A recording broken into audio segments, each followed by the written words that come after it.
ఒక పక్క బాధ ఆవేదన ఈ ప్రాజెక్ట్ చూస్తూ ఉంటే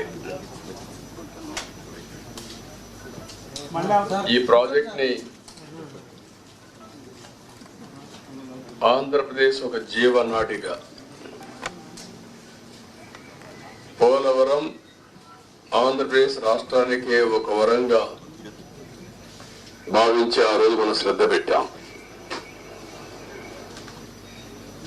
ఈ ప్రాజెక్ట్ వల్ల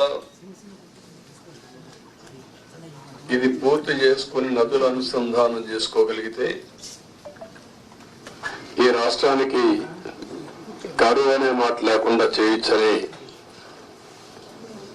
విధంగా మనం ఆలోచించి ప్రాజెక్ట్ ముందు తీసుకుపోయాం. ఆ రోజు కూడా చాలా దూరదృష్టితో నాకుండే అనుభవంతో ఎన్నికలైనాయి 2014లో. ఇక్కడ తెలుగుదేశం పార్టీ గెలిచింది, బీజేపీ తెలుగుదేశం పొత్తున్నాం. ఢిల్లీలో ఎన్డీఏ వచ్చింది. నేను మొట్టమొదటిసారిగా రిక్వెస్ట్ చేసింది, ఎందుకంటే నేను విజువలైజ్ చేశాను కాబట్టి 7 మండలాలు తెలంగాణలో ఉన్నాయి, కరువుకి ముంపు గురయ్యే మండలాలు.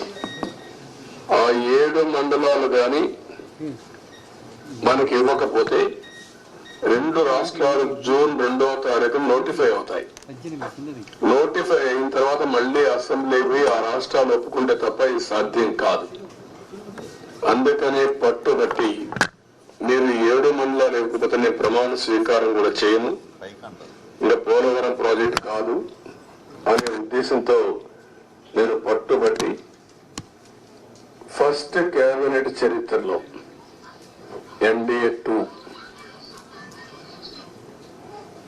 అసెంబ్లీలో మామూలుగా మెంబర్లంతా కూడా ఓట్ తీసుకున్న తర్వాత రెగ్యులర్ బిజినెస్ స్టార్ట్ అవుతుంది. మినిస్టర్స్ ని స్వేరింగ్ ఇన్ చేసి ఎంపీలు ఓట్ తీసుకొని రెగ్యులర్ బిజినెస్ స్టార్ట్ అవుతుంది. అలాంటిది ఆర్డినెన్స్ ద్వారా ప్రెసిడెంట్ ఆఫ్ ఇండియాని కన్విన్స్ చేసి కొత్త ప్రభుత్వం ఆర్డినెన్స్ ఇవ్వాల్సిన అవసరం ఉండదు, ప్రెసిడెంట్ కూడా ఒప్పుకోడు. ఈ యొక్క అత్యవసర పరిస్థితిని ఆయనకు నచ్చజెప్పి ఒక కేబినెట్ మినిస్టర్స్ వెళ్ళి నచ్చజెప్పి తర్వాత కేబినెట్ పెట్టి ఈ యొక్క తీర్మానాన్ని పాస్ చేసి ఆర్డినెన్స్ తీసుకొచ్చి అది యాక్సెప్ట్ చేసిన తర్వాత పార్లమెంట్ సమన్ చేశారు. దానివల్ల 7 మండలాలు మనకు వచ్చాయి. ఆ 7 మండలాలు వచ్చాయి కాబట్టి మనం ప్రాజెక్టు కట్టగలిగాం. అప్పటికే ఈ ప్రాజెక్ట్ చాలా, ఒక మాటలో చెప్పాలంటే అనేక సంక్షోభాలు ఎదుర్కొంది. 2500లో ఈ ప్రాజెక్ట్ రాజశేఖర రెడ్డి గారు ప్రారంభించడం, అప్పుడే అవకతవకలు చేయడం, కాంట్రాక్టుల్ని క్యాన్సిల్ చేయడం, అక్కడి నుంచి ప్రాజెక్టు ఆటకెక్కడం, అక్కడి నుంచి వాళ్ళందరూ కోర్టులకు వెళ్ళిపోవడం, ఇక్కడ కూడా land acquisition project central place లో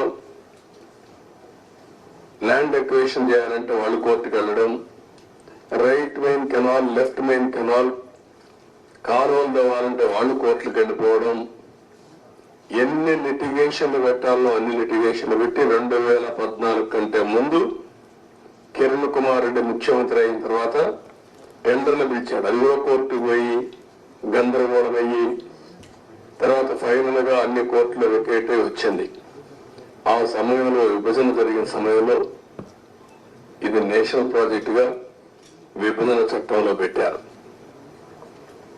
ఇన్ని నానా అవస్థలు పడి ఈ ప్రాజెక్టు ఇప్పుడే కాదు, ఈ ప్రాజెక్టు కన్సీవ్ చేసి చూస్తే 1940లోనే కన్సీవ్ చేశారు బ్రిటిష్ వాళ్ళు.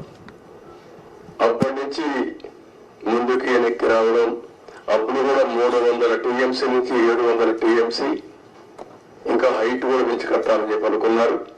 కడాన మనకు వచ్చింది చూస్తే 45.72 మీటర్లు దీంట్లో కట్టినప్పుడు 194 టీఎంసీ ఆఫ్ వాటర్ స్టోర్ చేసేదిగా మనం దీన్ని పెట్టుకున్నాం. అంటే 194 టీఎంసీ వాటర్ పెట్టుకుంటే 320 టీఎంసీ ఆఫ్ వాటర్ వాడుకునే అవకాశం వస్తుంది. ఫ్లడ్ వాటర్ వచ్చినప్పుడు ఈ రిజర్వాయర్లు పంపించి అన్ని చేసే అవకాశం వస్తుంది. చూస్తే ఉత్తరాంధ్ర కానీ ఈ యొక్క ఈస్ట్ వెస్ట్ గోదావరి, కృష్ణా, గుంటూరు, ఒక మాటలో చెప్పాలంటే ఇవన్నీ కానీ సక్రమంగా వాడుకుంటే రాయలసీమకు కూడా కరువు ప్రాంతమైన రాయలసీమకి ఇక్కడ గోదావరి నీళ్లు వాడుకొని కృష్ణా వాటర్ వాళ్ళకి ఇచ్చే అవకాశం ఉంటుంది. అవసరమైతే భవిష్యత్తులో అన్ని సహకరిస్తే గోదావరి వాటర్ కూడా రాయలసీమ కూడా తీసుకునే అవకాశం వస్తుంది. ఇది 15 lakh cusecs of water discharge, highest ఇది స్పిల్ వే మీద. 3 గ్యార్జెస్ ఉంది చైనాలో, దానికంటే ఎక్కువ. అది ప్రపంచంలో ఒక పెద్ద సక్సెస్ స్టోరీ. అక్కడ కూడా ఇదే మార్గం రివర్ మార్చారు, అతిపెద్ద ప్రాజెక్టు కట్టారని మనం మాట్లాడుకుంటాం. దానికంటే ఎక్కువ వాటర్ ఈ స్పిల్ వే మీద డిశ్చార్జ్ అవుతుంది. గేట్స్ కూడా చూస్తే 48 number, 16 into 21 meters size, 320 metric tons weight కూడా. ఇవి కూడా ఒక పెద్ద ఛాలెంజ్ కింద బిగ్గెస్ట్ గేట్స్ డిజైన్ చేసి మనం ముందుకు పోయాం. ఇంకొక పక్కన మీరు చూస్తే మేజర్ రివర్ ని డైవర్ట్ చేయడం,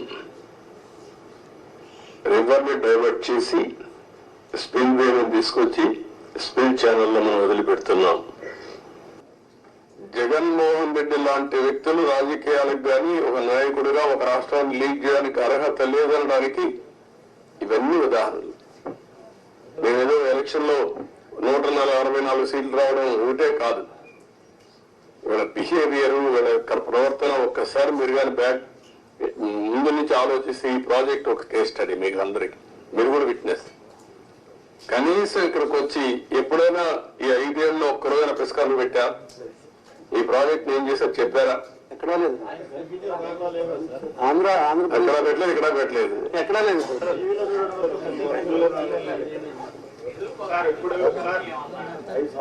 అఖిల పక్ష కాబట్టి ఏం చేస్తారు? అఖిల పక్షం వేస్తా ఏం చేస్తారు? కసో తిరిగేసి వెళ్తారు, అంతే కదా. అది కాదు కదా ఇష్యూ. ఎట్లా పరిష్కారం చేయాలి? అంటే ఇంత జాతి విపత్తు ఆంధ్రాకి ఇంత ఇబ్బంది కలిగింది. ఫర్దర్ గా మళ్ళీ ఇలాంటివి జరగకుండా, అంటే ఎవరు వచ్చినప్పుడు వాళ్ళు అలా కాంట్రాక్టర్ని అలా మార్చకుండా మీరేమన్నా రికమెండ్ అంటే జాతీయ స్థాయిలో ఇప్పుడు మీరు నేతగా ఉన్నట్టు ముఖ్యనేతలు అలాంటి రిఫార్మ్ ఏదన్నా సజెస్ట్ చేస్తారు? అదేమా అన్ని మాట్లాడడం ఇప్పుడు. అది కూడా దానికి అలాంటి డెమోక్రసీలో మనం ప్రజలు విజ్ఞతతో మనం ఓట్లేశారు. ఆ ప్రజలే లాస్ట్ టైం ఓట్లు వేశారు కాబట్టి లైసెన్స్ వచ్చింది డ్యామేజ్ చేయడానికి. ఇదో కేసు అది అంతే. గవర్నమెంట్ ఆఫ్ ఇండియా చట్టాలు తేవడేముంది, అన్ని రాష్ట్రాలకు తేలేరు కదా.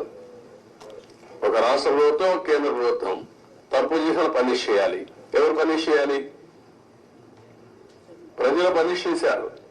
సరిపోతుందా?